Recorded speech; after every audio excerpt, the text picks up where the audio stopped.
बिस्मिल्लाहिर्रहमानिर्रहीम। अस्सलाम वालेकुम। ये मैटलैब ट्यूटोरियल सीरीज़ का 5वां लेक्चर है। आज हम 2 डायमेंशनल ग्राफ प्लॉटिंग के बारे में बात करेंगे।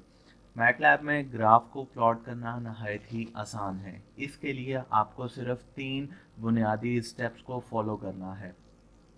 सबसे पहले आपको एक वेरिएबल डिफाइन करना है, मिसाल के तौर पर x, जो कि एक इंडिपेंडेंट वेरिएबल होगा। इसमें आप डिफरेंट रेंज ऑफ वैल्यूज़ को डिफाइन करते हैं। इसके साथ आपको एक डिपेंडेंट वेरिएबल यानी कि x, चाहे वो फंक्शन है या वो एरे ऑफ नंबर्स है, उसको डिफाइन करना है। उसके बाद आप लोग मैटलैब की बिल्ट इन कमांड प्लॉट का इस्तेमाल करेंगे। प्लॉट एक्स वाई, जैसे ही आप इसे एंटर प्रेस करेंगे आपके पास प्लॉट जनरेट हो जाएगा। मैटलैब में हम एक ही प्लॉट में एक लाइन ग्राफ प्लॉट कर सकते हैं। इसी तरह से हम मल्टीपल लाइन प्लॉट्स भी कर सकते हैं। इसके अलावा मैटलैब हमें ये सहूलत भी देता है कि हम मैट्रिसेस को भी प्लॉट कर लें। अगर हम अपने पॉइंट्स को पोलर कोऑर्डिनेट्स में ट्रांसफॉर्म कर दें तो हम सर्कल, एलिप्स और इस तरह की और शेप्स को भी बना सकते हैं। मैटलैब में प्लॉट के ऐसे आर्गुमेंट भी मौजूद हैं जो कि ऑप्शनल हैं, लेकिन उनको यूज़ करने का फ़ायदा ये है कि हम अपने ग्राफ की क्वालिटी को इन्हेंस कर सकते हैं या उसकी विजुअलाइजेशन को बेहतर बना सकते हैं। तो इसके आर्ग्यूमेंट्स में हम लोग लाइन की स्टाइलिंग चेंज कर सकते हैं, उसके कलर, उसके मार्कर्स, और इसके साथ साथ उसमें आने वाले कुछ स्पेसिफिक डाटा पॉइंट्स को हम मार्कर के ज़रिए शो भी कर सकते हैं। फिर मार्कर का साइज़ और मार्कर के कलर को भी हम लोग चेंज कर सकते हैं। इसके अलावा हम लोग अपने ग्राफ को टाइटल और एक्सिस भी दे सकते हैं। अगर हमारे पास एक प्लॉट में डिफरेंट ग्राफ्स आ रहे हैं तो हम हर एक के अलग से उनको एक्सिस और हर एक के अलग से टाइटल भी दे सकते हैं। मैटलैब हमें ये सहूलत भी मुहैया करता है कि हम अपना ग्राफ प्लॉट होने के बाद भी उसे मॉडिफाई कर सकते हैं। 2 डायमेंशन में अगर बात की जाए तो मैटलैब हमें तकरीबन 10 किस्म के ग्राफ प्लॉट करने की सहूलत देता है, जिनमें शामिल हैं bar plot, area plot, error bar plot, stairs plot, pi plot, compass plot, bar H plot, stem plot, polar plot and scatter plot. अब हम आते हैं अपनी मैटलैब की विंडो में और वहाँ पर आकर देखते हैं कि हमारे पास प्लॉट की कमांड किस तरह से इस्तेमाल होती है। अब हम लोग आ गए कमांड विंडो में। सबसे पहले मैं यहाँ पर एक x, जो कि इंडिपेंडेंट वेरिएबल मैंने पहले आप लोगों से जिक्र किया, मैं उसको डिफाइन करता हूँ। 1:10, तो मैंने इस वेरिएबल में 10 डाटा पॉइंट्स डाल दिए, 1 से लेकर 10 तक, जो कि 1 के डिफरेंस से मेरे पास मौजूद होंगे। इसके बाद मैं एक y array of number display करता हूँ, जिसमें मैं स्क्वायर ब्रैकेट्स का इस्तेमाल करूँगा चूँकि मैं एरे को बनाने जा रहा हूँ। इसके बाद मैं इसको डिस्प्ले नहीं करना चाह रहा, तो सेमीकोलन। अब मैं इसमें ऑड वैल्यूज़ रखूँगा, लेकिन अल्टरनेट वैल्यूज़ को मैं माइनस के साथ स्विच कर देता हूँ। 1, -3, 5, -7, 9, -11, 13, -15, 17 एंड -21। तो इसको मैं सेव करा लेता हूँ। इसके बाद मैं प्लॉट की कमांड का इस्तेमाल करता हूँ, प्लॉट x, y।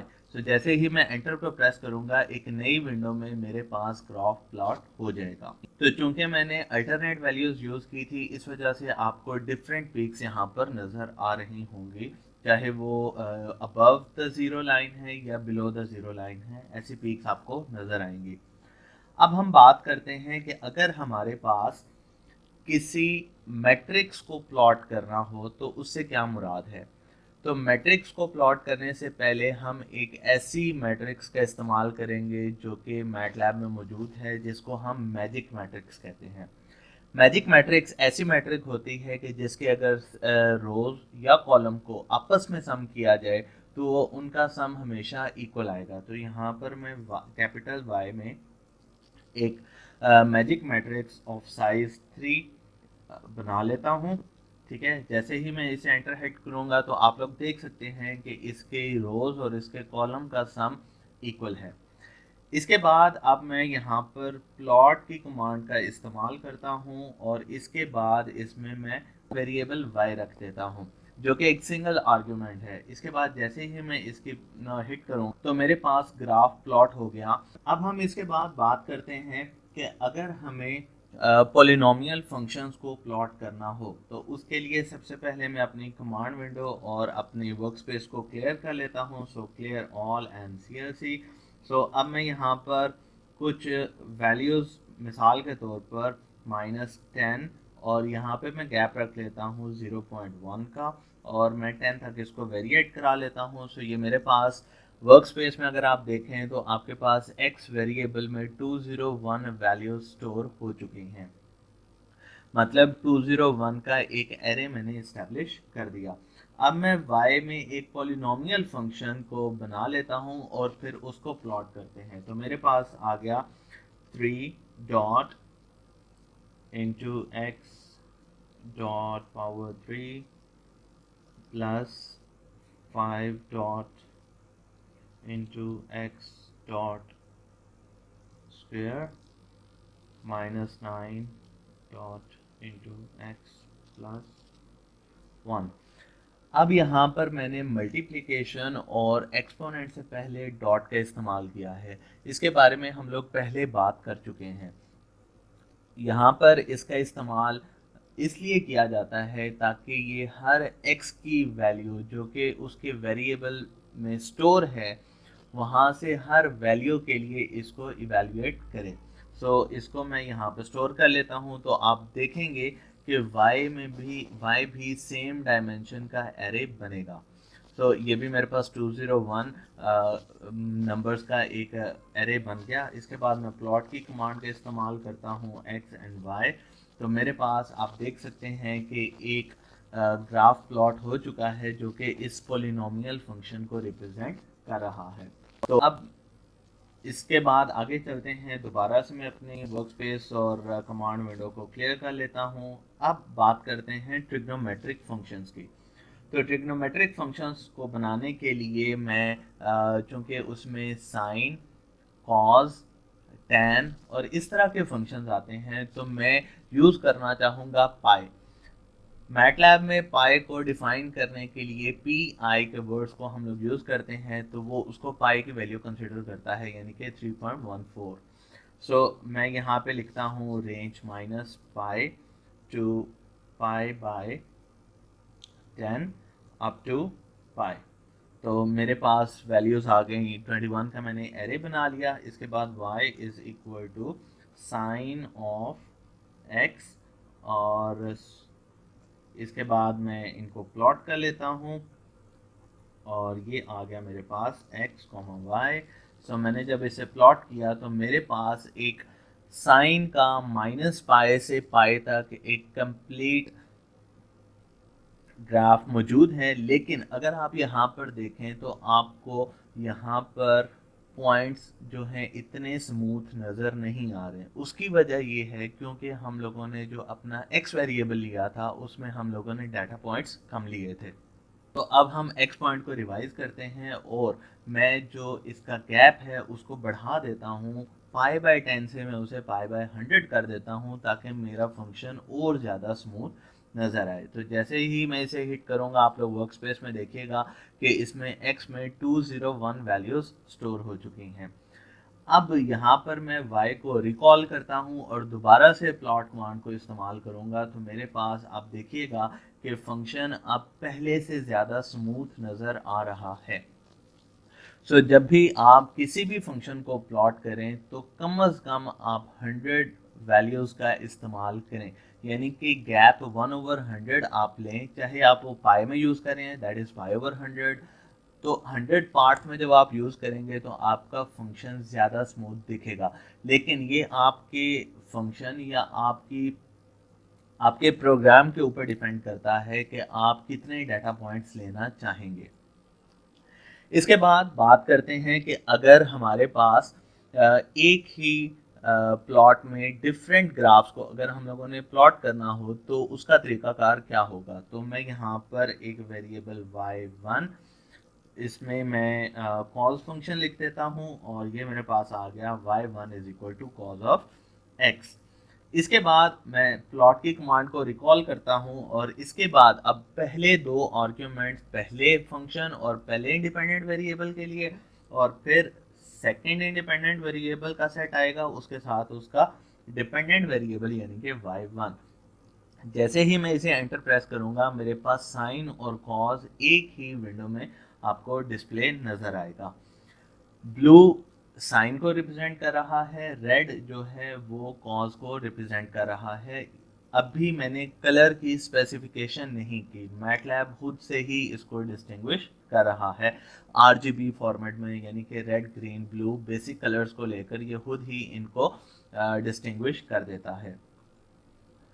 अब हम बात करते हैं कि अगर हमारे पास सब प्लॉट्स बनाए जाएं, सब प्लॉट से मुराद ये है कि एक ही विंडो में हम डिफरेंट प्लॉट बनाएंगे, हर ग्राफ अलग से बिहेव करेगा। तो मैं अब अपनी विंडो को मुख्तलिफ ग्रिड में डिवाइड करूंगा। तो मैं मिसाल के तौर पर बनाना चाहता हूं कि मेरी एक विंडो में 4 डिफरेंट ग्राफ नज़र आए। तो चूंकि मेरे पास दो फंक्शन पहले से डिफाइन है तो मैं यहाँ पर सबसे पहले अब दो और फंक्शंस डिफाइन कर लेता हूँ और वो हैं y2 is equal to like tan of x। Trigonometric function आ गया tan ऑफ x। उसके बाद मैं यहाँ पे डिफाइन कर लेता हूँ like y3 equals to exponential, और इसके लिए हम exp का इस्तेमाल करते हैं, एक्सपोनेंशियल ऑफ x। मैंने 3 फंक्शन डिफाइन कर लिए y, y1, y2 and y3। जैसे ही मैं हिट करता हूं तो आप वर्क स्पेस में देख लें कि मेरे पास एक इंडिपेंडेंट वेरिएबल x और 4 डिपेंडेंट वेरिएबल्स मौजूद हैं। अब मैं यहाँ पर इन सबको सब प्लॉट कमांड में डालूंगा। सो सब प्लॉट के लिए मैं यूज़ करता हूँ सब प्लॉट, और इसके आर्ग्यूमेंट्स में मैं इस तरह से लिखूंगा 2, 2, 1। जो पहले 2 मैंने लिखे हैं, पहले 2 का मतलब रोज है, दूसरे 2 का मतलब कॉलम है। मतलब मेरे पास ग्रिड में 4 ग्राफ आएंगे और उसमें जो पहला ग्राफ होगा वो होगा जो कि इस लाइन ऑफ कमांड के बाद मैं डिफाइन करूंगा। सो चूंकि मैंने सेमीकोलन का इस्तेमाल नहीं किया था इस वजह से इसने यहीं पे इसका डिस्प्ले दे दिया। सो मैं दोबारा से इसको रिकॉल करता हूँ और उसके बाद सेमीकोलन का इस्तेमाल कर लेता हूँ, और अब इसके बाद ही मैं यहाँ पर प्लॉट की कमांड का इस्तेमाल कर लेता हूँ एक्स वाई, और इसके बाद मैं लिख देता हूँ होल्ड ऑन। तो ये आ गया अब मेरे पास पहला ग्राफ। इसके बाद मैं इस विंडो को बंद नहीं कर रहा, तो मैं यहाँ पर अब अपनी कमांड को चेंज करता हूँ। सो पहले रोज और कॉलम तो सेम रहेंगे। अब मैंने चूंकि सेकंड विंडो में बनाना है तो मैं यहाँ पर साथ साथ में तब्दील करता जाता हूँ। तो यहाँ पर x और y1 आ गया। जैसे ही मैंने इसे हिट किया तो सेकंड विंडो में अब अगर आप यहाँ पर देख सकें तो मेरे पास यहाँ पर सेकंड विंडो में कॉस का ग्राफ प्लॉट हो चुका है। इसी तरह से मैं अपनी थर्ड विंडो में यहाँ पर tan को प्लॉट कर लेता हूँ, और इसके लिए मुझे यहाँ पे y2 लिखना होगा, और इसके बाद मैं यहाँ पे लिखता हूँ 4, और यहाँ पर अब मेरे पास एक्सपोनेंशियल का ग्राफ प्लॉट होगा और यहाँ पे मैं इसे होल्ड ऑफ कर देता हूँ। जैसे मैं इसे एंटर को हिट करूँगा तो मेरे पास सॉरी यहाँ पर मैंने गलती कर दी, यहाँ पर 3 आएगा। तो इसको मैं हिट करता हूँ तो मेरे पास ये सारे 4 ग्राफ मेरे पास प्लॉट हो चुके हैं। तो ये था ग्राफ प्लॉटिंग के हवाले से 2 डायमेंशनल का एक बेसिक ओवरव्यू। इसके बारे में हम लोगों ने अभी जो शुरू में बात की थी कि इनकी कलर स्पेसिफिकेशन, मार्कर्स और उस हवाले से, वो हम इंशाल्लाह नेक्स्ट लेक्चर में बात करेंगे। Thank you so much.